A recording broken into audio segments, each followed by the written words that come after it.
आज हम जिस मूवी को एक्सप्लेन करने जा रहे हैं उस मूवी का नाम है ग्रीनलैंड। 2020 में आने वाली एक एक्शन थ्रिलर साईफाई मूवी है। बड़ी बेहतरीन मूवी है, एंड तक जरूर देखिए। लेकिन उससे पहले अगर आप इस चैनल पर नए हैं तो प्लीज चैनल को सब्सक्राइब जरूर कीजिए। मूवी के शुरुआत में हमें जॉन नामक एक आदमी को काम करते वक्त दिखाई जाता है। जॉन एक आर्किटेक्ट डिजाइनर होता है और जॉन बड़े बड़े बिल्डिंग्स को डिजाइन करता है। जॉन की एक वाइफ भी होती है जिसका नाम एलिसन होता है। इन दोनों हस्बैंड वाइफ में रिलेशंस कुछ अच्छे नहीं रहते और इनका एक छोटा सा बच्चा भी होता है जिसका नाम नीथन होता है। जॉन यहाँ पर अपना पूरा काम निपट कर घर निकलता है और जॉन तय करता है कि घर जाने के बाद अपनी वाइफ से वो अच्छे से बात करेगा, उसके साथ दोबारा अच्छे से रिलेशन बनाएगा। जॉन घर पर पहुंच जाता है और अपनी वाइफ एलिसन से बात करने लगता है। वो कहता है कि हमारे बच्चे के लिए हमें एक दूसरे से बात करनी ही होगी और हमें अच्छे से रहना होगा, जो कि हमारे बच्चे के भविष्य के लिए अच्छा होगा, और मुझसे जो भी गलती हुई मुझे माफ करो। और जॉन इतना कह ही रहा था तभी उन दोनों का बच्चा इनकी सारी बातें सुन लेता है और इनकी सारी बातें सुनकर वो भी बहुत खुश हो जाता है। अब इनका पूरा परिवार एक साथ बैठा ही हुआ था, तभी अचानक से टीवी पर एक न्यूज चलने लगती है।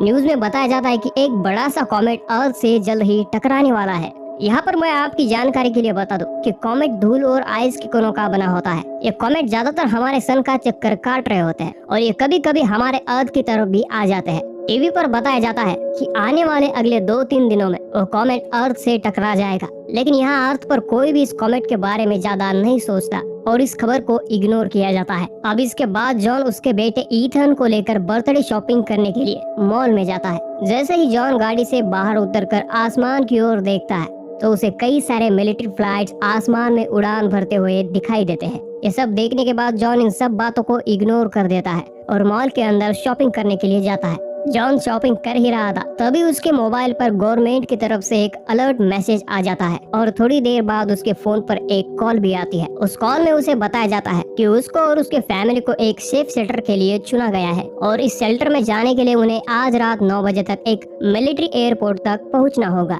वही सेम अलर्ट मैसेज जॉन के घर के टीवी पर भी दिखाई जाता है, लेकिन जॉन की वाइफ एलिसन इस बात पर ध्यान नहीं देती। जॉन इस बात को सुनकर बहुत घबरा जाता है और अपने घर की ओर निकलता है। जॉन घर पर जाने के बाद देखता है कि उसके कई सारे नेबर्स नीथन के बर्थडे पार्टी के लिए इकट्ठा हुए हैं और यहाँ पर इन सब के सामने एक बार टीवी पर न्यूज चलने लगती है कि वो कॉमेट कई सारे टुकड़ों में अब बट चुका है और उसके सभी टुकड़े अगले आने वाले 2 दिनों में अर्थ से टकरा जाएंगे और उसका सबसे बड़ा और आखिरी टुकड़ा वेस्टर्न यूरोप से टकराएगा और इसकी वजह से पूरी इंसानियत खत्म हो सकती है। अब ये न्यूज सुनकर वहाँ पर बैठे सभी लोग डर जाते हैं। तभी जॉन के घर के आसपास किसी समंदर में उस कॉमेट का एक छोटा सा टुकड़ा गिर जाता है और उस इम्पैक्ट की वेव इन सबको हिला कर रख देती है। तभी जॉन अपने घर के बाहर जाकर देखता है, उसे कई सारे पंछी आसमान में यहाँ से वहाँ उड़ान भरते हुए दिखाई देते हैं और यहाँ पर इस कॉमेट का एक छोटा सा टुकड़ा गिरने की वजह से एक स्ट्रॉन्ग वेव जॉन से और उसके घर से टकराती है, जिसकी वजह से घर के सभी दरवाजे खिड़कियां टूट जाते हैं। इतना छोटा सा टुकड़ा इतनी बड़ी वेव्स ला सकता है, तो इसका बड़ा सा टुकड़ा गिरने पर क्या होगा? ये बात सुनकर वहाँ पर बैठे सभी लोग आपस में घबरा जाते हैं। इसके बाद दोबारा जॉन के टीवी और मोबाइल पर फिर एक बार वही अलर्ट मैसेज आ जाता है। उसमें बताया जाता है कि उसकी फैमिली सीक्रेट शेल्टर के लिए चुनी गई है और जॉन को एक आइडेंटिटी कार्ड और QR कोड भी भेज दिया जाता है ताकि उसकी फैमिली को पहचाना जा सके। अब ये सब देखने के बाद वहाँ पर मौजूद सभी लोग भड़क जाते हैं कि आखिर उसे ही क्यों सेलेक्ट किया गया है, हम सब लोगों को क्यों नहीं, और वो अपने घरों की ओर निकल जाते हैं। अब यहाँ पर जॉन एलिसन अपने बैग पैक करके वहाँ से निकलने ही वाले थे, लेकिन उनका बेटा एक डायबिटिक पेशेंट होता है तो इसीलिए वो थोड़ा सोचने लगते हैं और फिर वो दोनों ज्यादा ना सोच के अपने बेटे के लिए इंसुलिन इंजेक्शन और कुछ दवाइयाँ ले लेते हैं। अब वो लोग अपनी कार लेकर वहाँ से निकलते हैं। तभी उनकी एक नेबर उनकी गाड़ी को रुकाती है और उनसे रिक्वेस्ट करती है कि उसकी बेटी को भी उनके साथ लेकर जाए, लेकिन वो लोग ऐसा नहीं कर सकते थे क्योंकि वहाँ जाने के लिए उन तीनों को ही सेलेक्ट किया गया था। अब ये लोग मिलिट्री बेस तक तो पहुंच जाते हैं, लेकिन आगे ट्रैफिक जाम होने की वजह से वो अपनी गाड़ी वहीं पर छोड़कर आगे बढ़ते हैं। अब ये तीनों उस शेल्टर तक पहुंच जाते हैं। वहाँ पर उनका QR कोड स्कैन करके उनके हाथों में आइडेंटिटी बैंड बांध दिया जाता है और उन्हें अंदर जाने दिया जाता है। अंदर जाने के बाद जॉन को पता चलता है कि उसके बेटे के इंसुलिन की दवाइयाँ गाड़ी के अंदर ही छूट गई है। यहाँ पर जॉन मिलिट्री ऑफिसर को पूछकर दवाइयाँ लाने के लिए गाड़ी की तरफ निकल पड़ता है। और एलिसन से कहता है कि तुम जाकर प्लेन में बैठो, मैं जल्द ही आ जाऊंगा। अब ज्यादा वक्त होने के बाद जॉन वहाँ पर नहीं आता तो एलिसन घबरा जाती है और वो एक ऑफिसर से उनकी सारी सिचुएशन बताती है कि उसका बेटा एक डायबिटिक पेशेंट है और उसकी दवाइयाँ लाने के लिए उसके हस्बैंड बाहर गए हैं। अगर उसके हस्बैंड आए तो उसे बता दिया जाए कि वो इस प्लेन में बैठी है। लेकिन ईथन की मेडिसिन वाली बात सुनकर वो ऑफिसर नीथन और एलिसन को अलग से एक लेडी ऑफिसर के पास लेकर जाता है, क्योंकि कोई भी पेशेंट इस प्लेन में अलाउड नहीं था। वही दूसरी तरफ जॉन मेडिसिन लेकर वापस आता है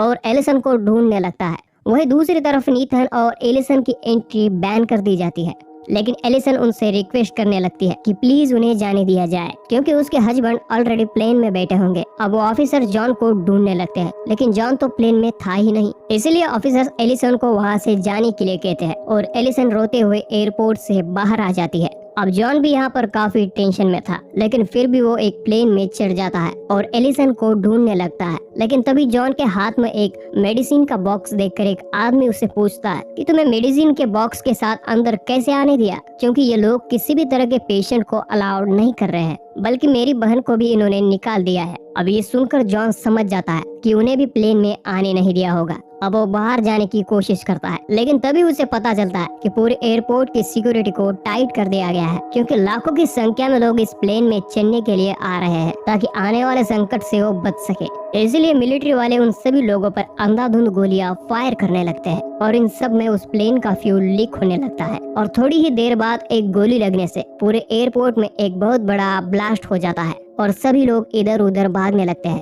जबकि इस हादसे में कई सारे लोग मारे जाते हैं। अब ये सब देखकर एलिसन और जॉन दोनों ही घबरा जाते हैं। एलिसन घबराकर अपने कार तक पहुंच जाती है और कार पर एक नोट छोड़ जाती है। वो लिखती है कि मैं अपने फादर के घर जा रही हूँ, तुम मुझे वहाँ पर आकर मिलो, और वो दोनों वहाँ से निकल जाते हैं। अब थोड़ी देर बाद जॉन भी उन लोगों को ढूंढता हुआ अपने गाड़ी के पास आता है और एलिसन का वो नोट देखकर बहुत खुश हो जाता है कि एलिसन और उसका बेटा सेफ है। दूसरी तरफ हम देखते हैं कि एलिसन अपने बेटे के लिए कुछ दवाइयाँ ढूंढने के लिए एक मेडिकल स्टोर में जाती है, लेकिन वहाँ कुछ लुटेरे आकर फायरिंग करने लगते हैं और वो दोनों डर के मारे वहाँ से निकल जाते हैं। बाहर आकर उसे एक फैमिली मिलती है, उनसे वो काफी रिक्वेस्ट करके लिफ्ट मांगती है। एलिसन उनसे कहते हैं कि मुझे मेरे फादर के घर तक जाना है और वो उन्हें आने देते हैं। अब यहाँ पर एलिसन बातों बातों में उन्हें बता देती है कि वो लोग भी सेफ शेल्टर के लिए चुने गए थे, लेकिन उन्हें प्लेन में पेशेंट अलाउड ना होने की वजह से बाहर निकाल दिया गया। अब ये बात सुनकर कार चला रहा वो आदमी अजीबोगरीब हरकतें करने लगता है और वो कहता है कि उन्हें ऐसा नहीं करना चाहिए था, इस बच्चे को जाने देना चाहिए था, लेकिन तुम घबराओ मत, इस बच्चे को मैं अगले मिलिट्री बेस कैंप तक लेकर जाऊंगा। लेकिन एलिसन कहती है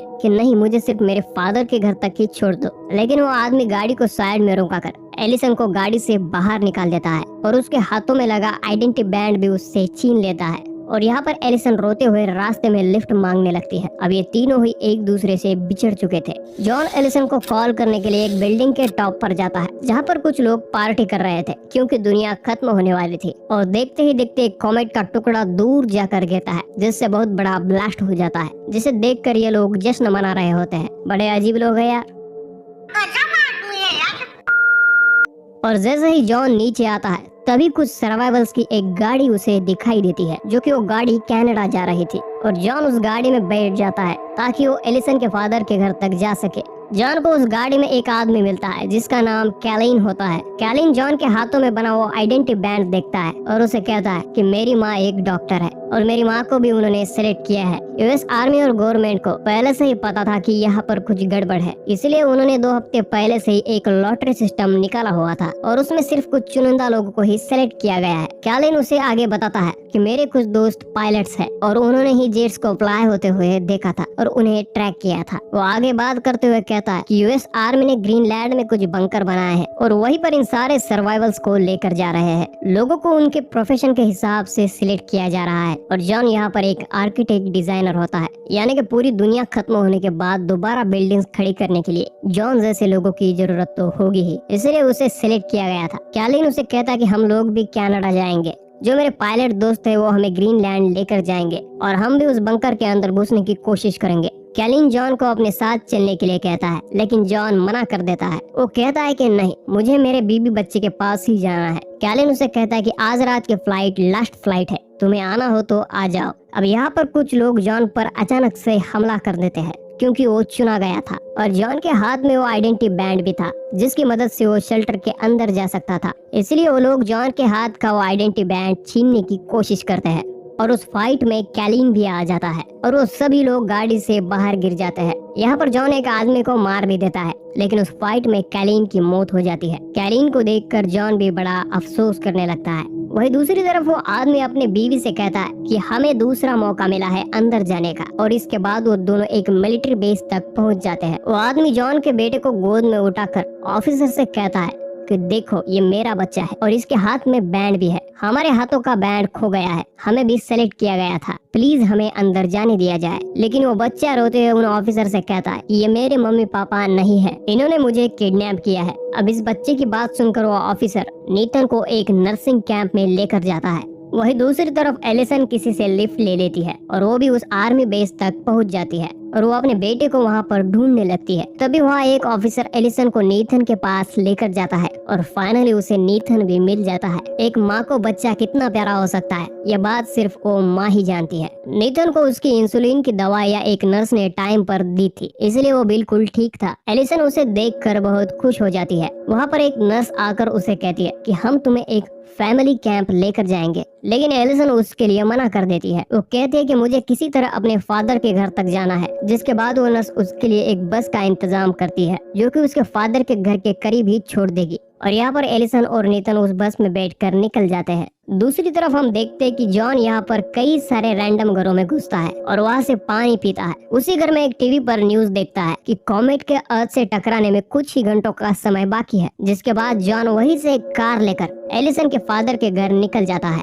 लेकिन वो वहाँ पर जाकर देखता है कि एलिसन अभी तक वहाँ नहीं आई है, जिससे वो टेंशन में आ जाता है कहीं उसे कुछ हुआ तो नहीं। लेकिन एलिसन के फादर उससे ही झगड़ रहे थे। उतने में ही एलिसन का कॉल आ जाता है। एलिसन उसे बताते हैं कि वो घर के आसपास आ चुकी है। तभी जॉन और एलिसन के फादर उसे लाने के लिए जाते हैं। तभी ये सब एक दूसरे से मिलने लगते हैं और सभी यहाँ पर इमोशनल हो जाते हैं और ये सब घर पर आ जाते हैं। तभी वो लोग तय करते हैं कि अब जो भी होगा देखा जाएगा। तभी जॉन को कैलिन की बात याद आती है कि कुछ लोग कनाडा से भी ग्रीनलैंड निकलने वाले हैं, जिनकी आखिरी फ्लाइट आज रात की है। ये सभी बात एलिसन को बता देता है और एलिसन भी जाने के लिए तैयार हो जाती है। एलिसन अपने फादर को भी अपने साथ चलने के लिए कहती है, लेकिन उसके फादर मना कर देते हैं। वो कहते हैं कि मुझे मेरा आखिरी पल यहीं पर मेरे दोस्तों के साथ और मेरे घर में बिताना है। और वो सभी एक दूसरे को गुड बाय कर वहाँ से निकल जाते हैं। ये लोग कनाडा से ज्यादा दूर नहीं थे, तो उन्हें वहाँ जाने में ज्यादा वक्त नहीं लगने वाला था, लेकिन ट्रैफिक ज्यादा होने की वजह से वो भी ट्रैफिक में फंस जाते हैं। तभी वहाँ पर रेडियो पर एक रिकॉर्डेड मैसेज आ जाता है। उन्हें बताया जाता है कि वहाँ पर उस कॉमेट के कुछ छोटे टुकड़े आकर गिरने वाले हैं। उतने में ही कुछ टुकड़े आकर वहाँ पर गिरने लगते हैं और टुकड़े गिरने की वजह से कई सारी गाड़ियाँ ब्लास्ट होने लगती है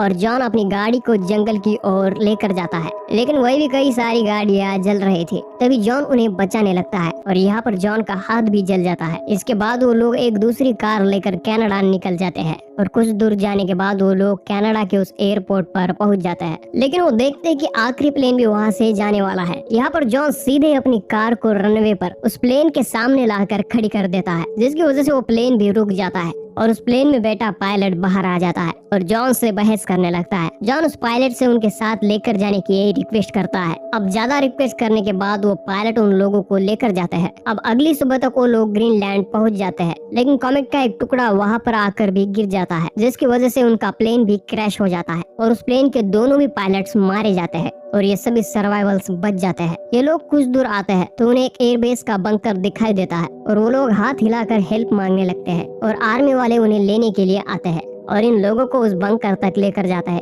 अब यहाँ पर वो आखिरी बड़ा सा टुकड़ा अर्थ के एटमॉस्फेयर में आने लगता है, जिसकी वजह से हर तरफ बड़े बड़े अर्थक्वेक आने लगते हैं। हम यहाँ देखते हैं कि जॉन, एलिसन और उसका बेटा एक दूसरे को देखते हैं और देखते ही देखते एक जोरदार ब्लास्ट हो जाता है और जॉन आखिरी समय में अपने पूरे जीवन को याद करता है और थोड़ी देर बाद सब कुछ खामोश हो जाता है। लेकिन ये तूफान के बाद की खामोशी थी और अब पूरी दुनिया तबाह हो चुकी थी। अर्थ पर कोई भी शहर नहीं बचा था और पूरी दुनिया राख बन चुकी थी। और इस राख की वजह से सब कुछ धुंधला हो चुका था, यहाँ तक कि सूरज भी दिखाई नहीं दे रहा था। इसके बाद हमें 9 महीने के बाद का समय दिखाई जाता है। अब ये राख जमीन पर सेटल हो रही थी और 9 महीने के बाद इस बंकर का डोर ओपन हो जाता है। इन सभी को एक धुंधला सा सूरज दिखाई देता है। वो लोग बाहर निकलते हैं और देखते हैं कि इस इतनी बड़ी तबाही में सिर्फ बर्ड्स ही जिंदा बचे थे। हमें यहाँ पर अर्थ को दिखाई जाता है कि कैसे इस कॉमेट के एक छोटे से टुकड़े की वजह से पूरी अर्थ जल रही थी। लेकिन ये अकेले लोग नहीं थे जो जिंदा बचे थे, और भी कई देशों में लोग बचे थे और ग्रीनलैंड के बंकर से दूसरे सभी बंकर से भी संपर्क किया जाता है। और यहीं पर इस मूवी का दी एंड हो जाता है। तो